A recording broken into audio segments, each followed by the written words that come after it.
Sir, Harris ಅವರ ಮಗ ನಲ್ಪಾಡ್ ಮೇಲೆ ಇಡಿ ದಾಳಿ ಆಗಿದೆ. ಇದಕ್ಕೆ ಕಾರಣ ಬಿಜೆಪಿನವ್ರ ಕಾರಣ ರಾಜಕೀಯವಾಗಿ ಷಡ್ಯಂತ್ರ ಮಾಡ್ತಾ ಇದ್ದಾರೆ ಅಂತ ಆರೋಪ ಮಾಡ್ತಾ ಇದ್ದಾರೆ ಸರ್. ನೋಡಿ, ಈಗ ಇಡಿ ದಾಳಿ ಆಗ್ತಕ್ಕಂಥದ್ದಕ್ಕೆ ಅಥವಾ ಇಡಿ ಯಾವುದೇ ಒಂದು ಕೇಸ್ನಲ್ಲಿ ಇಂಟರ್ಫಿಯರೆನ್ಸ್ ಆಗ್ತಕ್ಕಂಥದ್ದಕ್ಕೆ ಕೆಲವೊಂದಷ್ಟು ಮಾನದಂಡಗಳಿರ್ತವೆ.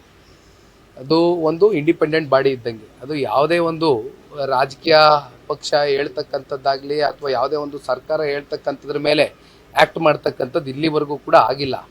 ಹಾಗಿದ್ರೆ ಹಂಗಾದರೆ ನಮ್ಮ ರಾಜ್ಯದಲ್ಲಿ ಹಲವಾರು ಜನದ ಮೇಲೆ SIT ರಚನೆ ಮಾಡಿದ್ರಲ್ಲ, ಆಗ ಹಂಗಾದರೆ ರಾಜ್ಯ ಸರ್ಕಾರದ ಪಾತ್ರ ಏನಿತ್ತಪ್ಪ ಅಂತಕ್ಕಂಥ ಪ್ರಶ್ನೆ ನಾವೇನಾದರೂ ಹೆಚ್ಚಾಗಿ ಮಾಡಿದ್ವಾ? ಮಾಡಲಿಲ್ವಲ್ಲ.